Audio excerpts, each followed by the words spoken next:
ನಮಸ್ಕಾರ ಸ್ನೇಹಿತರೆ, ಇಂದು ಕೆಸೆಟ್ 2026ಕ್ಕೆ ಸಂಬಂಧಿಸಿದಂತಹ ಅಧ್ಯಾಯ 9 ಸೊ ಪೀಪಲ್ ಡೆವಲಪ್ಮೆಂಟ್ ಆ್ಯಂಡ್ ಎನ್ವಿರಾನ್ಮೆಂಟ್ಗೆ ಸಂಬಂಧಿಸಿದಂತಹ ಫಸ್ಟು ಸಿಲೆಬಸ್ ಅನ್ನು ನೋಡೋಣ. ಅಂದರೆ ಈ ಚಾಪ್ಟರ್ ಅತ್ಯಂತ ಈಸಿ ಆಗಿರುವಂಥದ್ದು. ಕೆಸೆಟ್ಗೆ ಸಂಬಂಧಿಸಿದಂತಹ ಒಂದು ಅಧ್ಯಾಯದಲ್ಲಿ 5 ಪ್ರಶ್ನೆಗಳಂತ ಏನು ಕರಿತೀವಿ, ಬಹಳಷ್ಟು ಪರಿಸರಕ್ಕೆ ಸಂಬಂಧಿಸಿದಂತಹ ಅತಿ ಈಸಿ ಆಗಿರುವಂತಹ ಒಂದು ಚಾಪ್ಟರ್ ಅಂತಂದರೆ ಸೊ ಇದು ಅಂದರೆ ಪರಿಸರದ ಬೆಳವಣಿಗೆಗೆ ಸಂಬಂಧಿಸಿ. ಸೊ ಏನು ಸಿಲೆಬಸ್ ನಾವು ನೋಡೋದಾದರೆ, ಸೊ ಫಸ್ಟ್ ಇಂಟ್ರೊಡಕ್ಷನ್ಗೆ ಸಂಬಂಧಿಸಿದಂತೆ ಅಂದರೆ ಇಲ್ಲಿ ಪೀಪಲ್ ಡೆವಲಪ್ಮೆಂಟ್ ಮತ್ತು ಎನ್ವಿರಾನ್ಮೆಂಟ್ಗೆ ಸಂಬಂಧಿಸಿದಂಥ ಪೀಠಿಕೆಯನ್ನು ನೋಡ್ತೀವಿ. ಸೊ ಅದರಲ್ಲಿ ಫಸ್ಟ್ ಬರುವಂಥ ಪಾಯಿಂಟ್ಸ್ ಏನು ಅಂತಂದರೆ, ಸೊ ಆಗಲೇ ಹೇಳಿದ ಹಾಗೆ ಸೊ ಇಲ್ಲಿ ಒಂದೇ ಪಾಯಿಂಟ್ಸ್ ಏನಿದೆ ಅಂದರೆ ಡೆವಲಪ್ಮೆಂಟ್ ಆ್ಯಂಡ್ ಎನ್ವಿರಾನ್ಮೆಂಟ್ ಅಂತ ಹೇಳಿ, ಅಭಿವೃದ್ಧಿ ಮತ್ತು ಪರಿಸರ ಅಂತ ಹೇಳಿ, ಪರಿಸರ ಮತ್ತು ಅಭಿವೃದ್ಧಿಗೆ ಸಂಬಂಧಿಸಿದಂತಹ ಪದಗಳನ್ನು ವ್ಯಾಖ್ಯಾನ ಕೊಟ್ಟಿದ್ದಾರೆ. ಸೊ ಅದರಲ್ಲಿ ಬರುವಂತ 2 ಪಾಯಿಂಟ್ಸ್ ಯಾವುದು ಅಂತಂದ್ರೆ ಅಭಿವೃದ್ಧಿಗೆ ಸಂಬಂಧಿಸಿದಂತಹ ಕೆಲವೊಂದು ಗುರಿಗಳು ಅಂತ ಕರಿತೀವಿ. ಸೊ ಯಾವುದು ಅಂತಂದ್ರೆ ಸೊ ಮಿಲೇನಿಯಂ ಡೆವಲಪ್ಮೆಂಟ್ ಗೋಲ್ಸ್ ಅಂತ ಹೇಳಿ, ಮಿಲೇನಿಯಂ ಅಂದ್ರೆ ಸಹಸ್ರ ಅಂತ ಹೇಳಿ, ಸೊ ಸಹಸ್ರ ಅಭಿವೃದ್ಧಿಯ ಗುರಿಗಳು ಅಂತ ಹೇಳಿ ಕರಿತೀವಿ, MDG ಅಂತ ಹೇಳಿ. ನಂತರ ಸಸ್ಟೈನಬಲ್ ಡೆವಲಪ್ಮೆಂಟ್ ಗೋಲ್ಸ್ ಅಂತ ಹೇಳಿ ಅಂದ್ರೆ SDG ಅಂತ ಹೇಳಿ. ಇವೆರಡು ಹಿಂದಿನ ಕ್ಲಾಸ್ನಲ್ಲಿ ನಾವು ಕೂಡ ಏನು ಮಾಡಿದ್ದೀವಿ, MDG ಮತ್ತು SDG ಬಗ್ಗೆ ತಿಳಿದುಕೊಂಡಿದ್ದೀವಿ. ಆದರೂ ಕೂಡ ಇದನ್ನು ನೋಡಿ ಸುಸ್ಥಿರ ಅಭಿವೃದ್ಧಿಯ ಗುರಿಗಳು ಅಂತ ಹೇಳಿ ಕೂಡ ಇಲ್ಲಿ ಸೊ ಕರಿತೀವಿ. ಇನ್ನು 2ನೇ ಪಾಯಿಂಟ್ಸ್ ಏನಿದೆ ಅಂತಂದ್ರೆ ಮೇನ್ ಇರುವಂತಹ 1ನೇ ಪಾಯಿಂಟ್ಸ್ ನಲ್ಲಿ ಡೆವಲಪ್ಮೆಂಟ್ ಮತ್ತು ಪರಿಸರಕ್ಕೆ ಸಂಬಂಧಿಸಿದಂತೆ 2 ಪಾಯಿಂಟ್ಸ್ ಗಳನ್ನು ಮಾತ್ರ ಏನಾಗಿದ್ದಾರೆ ಸೊ ಕೊಟ್ಟಿದ್ದಾರೆ. ಇನ್ನು 2ನೇ ಪಾಯಿಂಟ್ಸ್ ನಲ್ಲಿ ಏನಾಗಿದೆ ಅಂತಂದ್ರೆ ಹ್ಯೂಮನ್ ಅಂಡ್ ಎನ್ವಿರಾನ್ಮೆಂಟ್ ಇಂಟ್ರಾಕ್ಷನ್ ಅಂದ್ರೆ ಪರಿಸರ ಮತ್ತು ಮಾನವ ಇಬ್ಬರ ನಡುವೆ ಅಂತರಕ್ರಿಯೆ ಅಂತ ಕರಿತೀವಿ. ಯಾಕಂದ್ರೆ ಪರಿಸರ ಬಿಟ್ಟು ಮಾನವ ಇಲ್ಲ, ಮಾನವ ಬಿಟ್ಟು ಪರಿಸರ ಇಲ್ಲ ಅಂತ ಹೇಳಿ. ಹಾಗಾಗಿ ಮನುಷ್ಯ ಮತ್ತು ಪರಿಸರ ನಡುವೆ ಇರುವಂತಹ ಒಂದು ಅನ್ಯೋನ್ಯವಾದಂತಹ ಕ್ರಿಯೆ, ಪರಸ್ಪರ ಅಂತರಕ್ರಿಯೆ ಅಂತ ಕೂಡ ಕರಿತೀವಿ. ಆ ಮಾನವನಿಂದ ಚಟುವಟಿಕೆಗಳು, ಪರಿಸರದ ಮೇಲೆ ಆಗ್ತಿರುವಂತಹ ಚಟುವಟಿಕೆಗಳು, ಪರಿಸರದಿಂದ ಮಾನವನ ಮೇಲೆ ಆಗ್ತಿರುವಂತಹ ಪರಿಣಾಮಗಳ ಬಗ್ಗೆ ಸೊ ತಿಳಿದುಕೊಳ್ಳೋದು ಏನಿದೆ. ಸೊ ಮಾನವಶಾಸ್ತ್ರೀಯ ಚಟುವಟಿಕೆಗಳು ಹಾಗೂ ಅವುಗಳ ಪರಿಸರದ ಮೇಲೆ ಆಗುವಂತಹ ದುಷ್ಪರಿಣಾಮಗಳ ಬಗ್ಗೆ ಅಂದ್ರೆ ಎಫೆಕ್ಟ್ಸ್, ಪರಿಸರದ ಮೇಲೆ ಏನು ಎಫೆಕ್ಟ್ ಆಗ್ತಾ ಇದೆ ಅಥವಾ ಮನುಷ್ಯರ ಮೇಲೆ ಏನು ಎಫೆಕ್ಟ್ ಆಗ್ತಿದೆ ಅಂತ ಹೇಳಿ ಸೊ ಇದು ಪರಸ್ಪರ ತಿಳಿದುಕೊಳ್ಳುವಂತಹ ಒಂದು ಅಧ್ಯಾಯ. ಅಂದ್ರೆ ಇಲ್ಲಿ 2ನೇ ಪಾಯಿಂಟ್ಸ್ ಕೊಟ್ಟಿದ್ದಾರೆ, ಮನುಷ್ಯ ಮತ್ತು ಪರಿಸರದ ನಡುವೆ ಇರುವಂತಹ ಪರಸ್ಪರ ಸಂಬಂಧ ಅಂತ. ಇನ್ನು 3ನೇದಾಗಿ ಪರಿಸರದ ಸಮಸ್ಯೆಗಳು ಅಂತ ಹೇಳಿ. ಸೊ ಬಹಳಷ್ಟು ಪರಿಸರದ ಸಮಸ್ಯೆಗಳು ನಿಮಗೆ ಗೊತ್ತಿರುವ ಹಾಗೆ ಪರಿಸರ ಎಂದರೇನು, ಪರಿಸರದ ಸಮಸ್ಯೆಗಳು, ಪರಿಸರದ ದುಷ್ಪರಿಣಾಮಗಳು ಅಂತ ಕರಿತೀವಿ. ಅದು ಮಾನವನ ಮೇಲೆ ಹೇಗೆ ವ್ಯತಿರಿಕ್ತ ಪರಿಣಾಮವನ್ನು ಬೀರುತ್ತಿದೆ ಅಂತ ಹೇಳಿ, ಅದು ಸ್ಥಳೀಯ ಮಟ್ಟದಲ್ಲಿ ಆಗಿರ್ಬೋದು, ರಾಜ್ಯ ಮಟ್ಟದಲ್ಲಿ ಆಗಿರ್ಬೋದು ಅಥವಾ ಅಂತಾರಾಷ್ಟ್ರೀಯ ಮಟ್ಟದಲ್ಲಿ ಇರುವಂತಹ ಸಮಸ್ಯೆಗಳನ್ನು ಕೂಡ ಇಲ್ಲಿ ಏನಾಗ್ತೈತಿ ಸೊ ಗುರುತಿಸ್ತಾರೆ. ಸೊ ಅದರಲ್ಲಿ ವಿಶೇಷವಾಗಿ ಪರಿಸರಕ್ಕೆ ಸಂಬಂಧಿಸಿದಂತಹ ಮಾಲಿನ್ಯಕಾರಕಗಳು ಅಂತ, ಮಾಲಿನ್ಯ ಅಂತ ನಾವು ವಿಶೇಷವಾಗಿ ನೋಡಿದ್ದೇವೆ.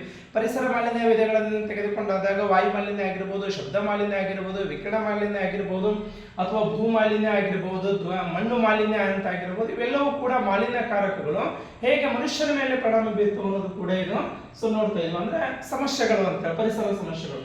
ಇನ್ನ ಕೆಲವೊಂದು ವೇಸ್ಟ್ ಅಂತ ಕರಿತೀವಿ, ಪರಿಸರದ ಮೇಲೆಯೂ ಕೂಡ ತ್ಯಾಜ್ಯಗಳು ಕೂಡ ಪರಿಣಾಮವನ್ನು ಬೀರುತ್ತದೆ. ಅದರ ವೇಸ್ಟ್ ನಲ್ಲಿ ಘನ ತ್ಯಾಜ್ಯ ಅಂತ ಕರಿತೀವಿ, ಸಾಲಿಡ್ ವೇಸ್ಟ್ ಅಂತ ಕರಿತೀವಿ, ದ್ರವ ತ್ಯಾಜ್ಯ ಅಂತ ಕರಿತೀವಿ, ಬಯೋಮೆಡಿಕಲ್. ಇವತ್ತು ಬಹಳ ದೊಡ್ಡದಾಗಿರುವಂತಹ ಒಂದು ತ್ಯಾಜ್ಯ, ಅದನ್ನು ನವೀಕರಿಸ ಅಂದ್ರೆ ಅದನ್ನ ಮುಚ್ಚಿದ್ರು ಕೂಡ ಎಲ್ಲಿ ಕೂಡ ಕೊಳೆಯದೇ ಇರುವಂತಹ ವಸ್ತು ಅಂತ ಕರಿತೀವಿ. ಯಾಕಂದ್ರೆ ಮೆಡಿಕಲ್ನವ್ರು ಇವಾಗ ಇಂಜೆಕ್ಷನ್ಸ್ ಆಗಿರ್ಬೋದು ಅಥವಾ ಇನ್ನಿತರ ಟ್ಯಾಬ್ಲೆಟ್ಸ್ ಆಗಿರ್ಬೋದು, ಅದನ್ನೆಲ್ಲವನ್ನು ಕೂಡ ಹಾಕಿದ್ರೆ ಪರಿಸರದ ಮೇಲೆ ಹಾಕಿದ್ರೆ ಪರಿಸರದಲ್ಲಿ ಕೊಳೆಯೋದೇ ಇಲ್ಲ. ಹೀಗಾಗಿ ಬಯೋಮೆಡಿಕಲ್ದಲ್ಲಿ ಇರುವಂತಹ ಬಹಳಷ್ಟು ವೇಸ್ಟ್ ತ್ಯಾಜ್ಯ ಕೂಡ ಪರಿಸರವನ್ನು ಹಾಳು ಮಾಡ್ತಾ ಇದೆ. ನಂತರ ಅಪಾಯಕಾರಿ, ಬಹಳಷ್ಟು ಡೇಂಜರಸ್ ಆಗಿರುವಂತಹ ವೇಸ್ಟ್ ಅಂತ ಕರಿತೀವಿ, ಅದು ಕೂಡ ವೇಸ್ಟ್ ನಲ್ಲಿ ಕೂಡ ನೋಡಬೇಕು. ನಂತರ ಎಲೆಕ್ಟ್ರಾನಿಕ್ಸ್ ಅಂದ್ರೆ ಇವತ್ತು ಮೊಬೈಲ್ ಆಗಿರ್ಬೋದು, ಕರೆಂಟದ ಕೆಲವೊಂದು ವೈರ್ ಆಗಿರ್ಬೋದು, ಪೇಸ್ ಆಗಿರ್ಬೋದು, ಇಂಥವು ಎಲೆಕ್ಟ್ರಾನಿಕ್ ಸಾಮಾನಿಗೆ ಸಂಬಂಧಿಸಿದಂಥವೆಲ್ಲವೂ ಕೂಡ ಯೂಸ್ ಮಾಡ್ತೀವಿ ಮತ್ತೆ ಪರಿಸರದಲ್ಲಿ ಒಗೆದು ಬಿಡ್ತೀವಿ, ಅದನ್ನು ಮರು ಯೂಸ್ ಮಾಡುವಂತಹ ವಿಚಾರ ಇಲ್ಲ. ಹೀಗಾಗಿ ಏನಾಗ್ತಿದೆ ಅಂದ್ರೆ ಅದು ದೊಡ್ಡ ಪ್ರಮಾಣದಲ್ಲಿ ಕೂಡ ಏನಾಗ್ತಿದೆ ಅಂದ್ರೆ ತ್ಯಾಜ್ಯವಾಗಿ ಪರಿಣಮಿಸ್ತಾ ಇದೆ. ಅಂದ್ರೆ ಇವತ್ತಿನ ಜನಸಂಖ್ಯೆಗೆ ತಕ್ಕಂತೆ ತೆಗೆದುಕೊಂಡು ಹೋದ್ರೆ ಪರಿಸರದ ಮೇಲೆ ಬಹಳಷ್ಟು ವೇಸ್ಟ್ಗಳು ಕೂಡ ಏನಾಗ್ತಿದೆ ಅಂದ್ರೆ ನಿರ್ಮಾಣ ಆಗ್ತಿದೆ. ಹೀಗಾಗಿ ಅವುಗಳ ಬಗ್ಗೆನೂ ಕೂಡ ನಾವೇನ್ ಮಾಡಬೇಕು ಸೊ ತಿಳಿದುಕೊಳ್ಬೇಕು. ನಂತರ ಇನ್ನ ಕ್ಲೈಮೇಟ್ ಚೇಂಜ್, ಬಹುಶಃ ಇದು ಇತ್ತೀಚಿನ ದಿನಗಳಲ್ಲಿ ಹವಾಮಾನ ಬದಲಾವಣೆ ಅಂತ ಕರಿತೀವಿ, ಹವಾಮಾನ ಮುನ್ಸೂಚನೆ ಅಂತ ಕರಿತೀವಿ. ಯಾಕಂದ್ರೆ ವ್ಯತಿರಿಕ್ತವಾಗಿರುವಂತಹ ಬದಲಾವಣೆಯು ಕೂಡ ಏನಾಗಿದೆ ಅಂದ್ರೆ ಇವತ್ತು ಪರಿಸರದ ಮೇಲೆ ಬಹಳಷ್ಟು ಅಂದ್ರೆ ಈಗ ಮಳೆಗಾಲ ಆಗಿರ್ಬೋದು, ಚಳಿಗಾಲ, ಬೇಸಿಗೆಗಾಲ ಅಂತ ಹೇಳಿ ಕರಿತೀವಿ, ಅದರಲ್ಲಿ ಕೂಡ ಹವಾಮಾನ ಬದಲಾವಣೆಯು ಕೂಡ ಬಹಳಷ್ಟು ಮುಖ್ಯ ಇದೆ. ಹೀಗಾಗಿ ಕ್ಲೈಮೇಟ್ ಚೇಂಜ್ ಬಗ್ಗೆ ಇರುವಂತಹ ಒಂದು ಪ್ರಶ್ನೆಯನ್ನು ಕೂಡ ಇಲ್ಲಿ ಸೊ ಕೇಳಬಹುದು. ನಂತರ ಅದೇ ರೀತಿ ಹವಾಮಾನ ಬದಲಾವಣೆ ಏನಾಗ್ತಿದೆ ಅಂದ್ರೆ ನಮ್ಮ ಸಾಮಾಜಿಕ, ಆರ್ಥಿಕ ಮತ್ತು ರಾಜಕೀಯಕ್ಕೆ ಸಂಬಂಧಿಸಿದಂತ ಏನೇನು ಬದಲಾವಣೆಗಳಾಗ್ತಿದ್ದಾವೆ, ಯಾವ್ಯಾವ ಆಯಾಮಗಳನ್ನು ಹೊಂದಿದೆ ಅಂತ ಕೂಡ ಪಾಯಿಂಟ್ಸ್ ಕೊಟ್ಟಿದ್ದಾರೆ. ಹಾಗಾಗಿ ಪ್ರತಿಯೊಂದು ಅಂಶವನ್ನು ನೋಡಿದಾಗ ಒಂದನೇ ಪಾಯಿಂಟ್ಸ್ ನಲ್ಲಿ ಒಂದು ಪ್ರಶ್ನೆ, ಎರಡನೇ ಪಾಯಿಂಟ್ಸ್ ನಲ್ಲಿ ಒಂದು ಪ್ರಶ್ನೆ ಖಂಡಿತವಾಗಿ ಬರುವಂತದ್ದು ಪರಿಸರದ ಮೇಲೆ ಆಗ್ತಿರುವಂತ ಪರಿಣಾಮಕ್ಕೆ, ನಂತರ ಪರಿಸರದ ಸಮಸ್ಯೆಗಳ ಕುರಿತು ಒಂದು ಪ್ರಶ್ನೆ ಇಲ್ಲಿ ಏನಾಗ್ತದೆ ಅಂದ್ರೆ ಸಾಮಾನ್ಯವಾಗಿ ಬರ್ತದೆ. ಇನ್ನು ನಾಲ್ಕನೇ ಪಾಯಿಂಟ್ಸ್ ಅನ್ನು ನೋಡೋದಾದ್ರೆ ಈ ಚಾಪ್ಟರ್ ನಲ್ಲಿ ಬರುವಂತಹ ನಾಲ್ಕನೇ ಪಾಯಿಂಟ್ಸ್ ಏನಾಗಿದೆ ಅಂದ್ರೆ ಮಾನವನ ಆರೋಗ್ಯದ ಮೇಲೆ ಮಾಲಿನ್ಯಕಾರಕದ ಪರಿಣಾಮಗಳು, ಅಂದ್ರೆ ಮನುಷ್ಯನ ಆರೋಗ್ಯದ ಮೇಲೆ ಏನು ಮಾಲಿನ್ಯಕಾರಗಳು ಆಗ್ಲೇ ಹೇಳಿದಾಗೆ ವಾಯು ಮಾಲಿನ್ಯ ಆಗಿರ್ಬೋದು, ಶಬ್ದ ಮಾಲಿನ್ಯ ಆಗಿರ್ಬೋದು, ಮಣ್ಣು ಮಾಲಿನ್ಯ ಆಗಿರ್ಬೋದು ಅಥವಾ ತ್ಯಾಜ್ಯಗಳಾಗಿರ್ಬೋದು, ಇವೆಲ್ಲವೂ ಕೂಡ ಮನುಷ್ಯನ ಆರೋಗ್ಯ ಮೇಲೆ ಹೇಗೆ ಪರಿಣಾಮವನ್ನು ಬೀರ್ತವೆ ಅನ್ನೋದು ಅಂಶಗಳನ್ನು ಕೊಟ್ಟಿದ್ದಾರೆ. ಇಲ್ಲಿ ನಾಲ್ಕನೇ ಪಾಯಿಂಟ್ಸ್ ನಲ್ಲಿ ಅದು ಒಳಗಡೆ ಏನಂತಲ್ಲ ಅಂದ್ರೆ ಎಲ್ಲಾ ರೀತಿಯಾದಂತಹ ಅಂಶಗಳನ್ನು ಕೂಡ ಮಾಲಿನ್ಯಕಾರಕಗಳು ಹೇಗೆ ಪರಿಣಾಮವನ್ನು ಬೀರಿದಾವೆ, ಏನ್ ಎಫೆಕ್ಟ್ ಆಗ್ತದೆ ಅಂತ ಹೇಳಿ ನೋಡೋದು. ಇನ್ನು ಐದನೇ ಪಾಯಿಂಟ್ಸ್ ಏನಾಗಿದೆ ಅಂದ್ರೆ ನ್ಯಾಚುರಲ್ ಮತ್ತು ಎನರ್ಜಿ ಸೋರ್ಸಸ್ ಅಂತ ಹೇಳಿ, ಅಂದ್ರೆ ಸ್ವಾಭಾವಿಕ ಸಂಪನ್ಮೂಲಗಳು ಅಂತ ಕರಿತೀವಿ. ಕೆಲವೊಂದು ನೈಸರ್ಗಿಕವಾಗಿರುವಂತಹ ಮತ್ತು ಶಕ್ತಿ ಸಂಪನ್ಮೂಲಗಳ ಬಗ್ಗೆ ತಿಳಿದುಕೊಳ್ಳೋದು ಅಂತ ಹೇಳಿ ಅದರಲ್ಲಿ ವಿಶೇಷವಾಗಿ ಕೊಡ್ತಾರೆ ಸೌರಶಕ್ತಿ ಅಂತ ಕರಿತೀವಿ. ಅಂದ್ರೆ ನವೀಕರಿಸಬಹುದಾದ ಎಷ್ಟು ಬಳಕೆ ಮಾಡಿದ್ರು ಕೂಡ ಕೊನೆಯಾಗದೇ ಇರುವಂತಹ ಸಂಪನ್ಮೂಲ ಅಂತ ಕರಿತೀವಿ. ಹೀಗಾಗಿ ಸೌರಶಕ್ತಿ ಆಗಿರ್ಬೋದು, ಪವನ ಶಕ್ತಿ ವಿಂಡ್ ಎನರ್ಜಿ ಅಂತ ಹೇಳಿ ಕರಿತೀವಿ, ಸಾಯಿಲ್ ರಿಸೋರ್ಸ್ ಅಂತ ಹೇಳಿ ಕರಿತೀವಿ, ಮಣ್ಣು ಸಂಪನ್ಮೂಲ ಅಂತ ಕರಿತೀವಿ, ಜಲಶಕ್ತಿ ವಾಟರ್ ರಿಸೋರ್ಸಸ್ ಅಂತ ಕರಿತೀವಿ, ಭೂಶಾಖ ಅಂತ ಕರಿತೀವಿ, ನಂತರ ಜೀವರಾಶಿ ಅಂತ ಹೇಳಿ, ನಂತರ ಪರಮಾಣು ಶಕ್ತಿ ಅಂತ ಹೇಳಿ, ನಂತರ ಅರಣ್ಯ ಫಾರೆಸ್ಟ್ ರಿಸೋರ್ಸ್ ಅಂತ ಕರಿತೀವಿ. ಹೀಗಾಗಿ ಇವೆಲ್ಲವೂ ಕೂಡ ನೈಸರ್ಗಿಕವಾಗಿರುವಂತಹ ಶಕ್ತಿ ಸಂಪನ್ಮೂಲಗಳ ಬಗ್ಗೆ, ಇದರ ಅರ್ಥ, ಇದನ್ನ ಉಪಯೋಗ ಮತ್ತು ಇದರ ಬಗ್ಗೆ ಇರುವಂತಹ ಅನೇಕ ಅಂಶಗಳ ಬಗ್ಗೆ ಕೂಡ ಏನ್ ಮಾಡ್ತೀವಿ ತಿಳಿದುಕೊಳ್ಬೇಕು.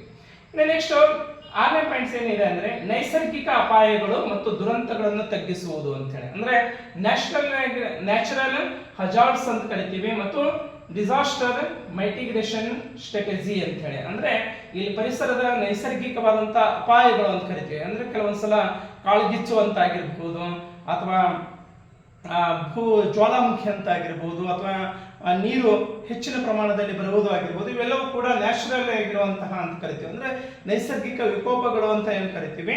ಅದರ ಬಗ್ಗೆನೂ ಕೂಡ ಏನಾಗಿದೆ ಅಂದ್ರೆ ಅದನ್ನು ತಡೆಗಟ್ಟುವಂತಹ ವಿಧಾನಗಳ ಬಗ್ಗೆ ತಿಳಿದುಕೊಳ್ಳೋದು. ನೆಕ್ಸ್ಟ್ ಏಳನೇ ಪಾಯಿಂಟ್ಸ್ ಏನು ಅಂದ್ರೆ ಪರಿಸರ ಸಂರಕ್ಷಣೆಯ ಕುರಿತು ಕೆಲವೊಂದು ಕಾಯ್ದೆ ಕಾನೂನುಗಳು ಅಂತ ಕರಿತೀವಿ. ಅಂದ್ರೆ ಇರುವಂತಹ ಈಗಾಗಲೇ ಪ್ರಚಲಿತವಾಗಿರುವಂತಹ ಕಾಯ್ದೆಗಳ ಕಾನೂನುಗಳಾಗಿರ್ಬೋದು ಅಥವಾ ಹೊಸದಾಗಿರುವಂತಹ ಏನೇನು ಒಪ್ಪಂದಗಳಾಗಿದಾವೆ ಅಂತೇಳಿ. ಅದರಲ್ಲಿ ಎರಡು ಪಾಯಿಂಟ್ಸ್ ಅನ್ನು ಕೊಡ್ತಾರೆ. ಒಂದಿದ್ದು ಎನ್ವಿರಾನ್ಮೆಂಟ್ ಪ್ರೊಟೆಕ್ಷನ್ ಆಕ್ಟ್ ಅಂತೇಳಿ ಪರಿಸರ ರಕ್ಷಣಾ ಕಾಯ್ದೆ ಅಂತೇಳಿ ಒಂದಿದೆ. ನಂತರ NATCC ಅಂತೇಳಿ ಅಂದ್ರೆ national action plan on climate change, ಹವಾಮಾನ ಬದಲಾವಣೆಯ ಕುರಿತು ಒಂದು ಕಾಯ್ದೆ. ಇನ್ನು ಅದರಲ್ಲಿ ಏಳನೇ ಪಾಯಿಂಟ್ಸ್ ನಲ್ಲಿ ಕೂಡ ಕೊಡುತ್ತಾರೆ ಏನಂತಂದ್ರೆ ಕೆಲವೊಂದು ಒಪ್ಪಂದಗಳು ಅಂತ ಹೇಳಿ ಕರಿತೀವಿ.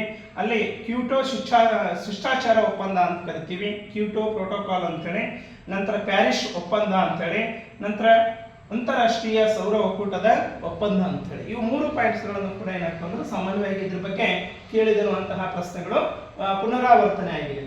ಈ ಚಾಪ್ಟರ್ ನಲ್ಲಿ ನಾವು ಓದುವಂಥದ್ದು ಏನಾಗಿದೆ ಅಂದ್ರೆ ಸಿಲೆಬಸ್ ಇಟ್ಕೊಂಡು ಅಗ್ದಿ ಈಸಿಯಾಗಿ ತೆಗೆದುಕೊಂಡಂತ ಪಾಯಿಂಟ್ಸ್ ಅನ್ನು ತೆಗೆದುಕೊಂಡು ಅದ್ರ ಬಗ್ಗೆ ನಾವು ಸ್ಟಡಿ ಮಾಡಿದ್ರೆ ಅಂದ್ರೆ ಇಲ್ಲಿ ಕೂಡ ಪ್ರಶ್ನೆಗಳನ್ನು ನಾವು ಬಿಟ್ಟು ಹೋಗದೇ ಇರುವಂಥದ್ದು. ಇನ್ನೊಂದು ಏನು ಅಂತಂದ್ರೆ ಈ ಹಿಂದೆ ಕೇಳಿರುವಂತಹ ಪ್ರಶ್ನೆಗಳನ್ನು ಅಂದ್ರೆ ಈ ಚಾಪ್ಟರ್ ಮೇಲೆ ಕೇಳಿರುವಂತಹ ಪ್ರಶ್ನೆ ಪತ್ರಿಕೆಯಲ್ಲಿ ಯಾವ ಪ್ರಶ್ನೆಗಳನ್ನು ಕೇಳಿದ್ದಾರೆ, ಹೇಗೆ ಕೇಳಿದ್ದಾರೆ ಅಂತಲೇ ನೋಡಿಕೊಂಡು ನಾವು ಅಧ್ಯಯನ ಮಾಡಿದ್ರೆ ಈ ಚಾಪ್ಟರ್ ನಲ್ಲಿ ಸಂಪೂರ್ಣವಾದಂತಹ ಪ್ರಶ್ನೆಗಳಿಗೆ ಉತ್ತರವನ್ನು ಮಾಡಲಿಕ್ಕೆ ಸಾಧ್ಯತೆ ಇದೆ.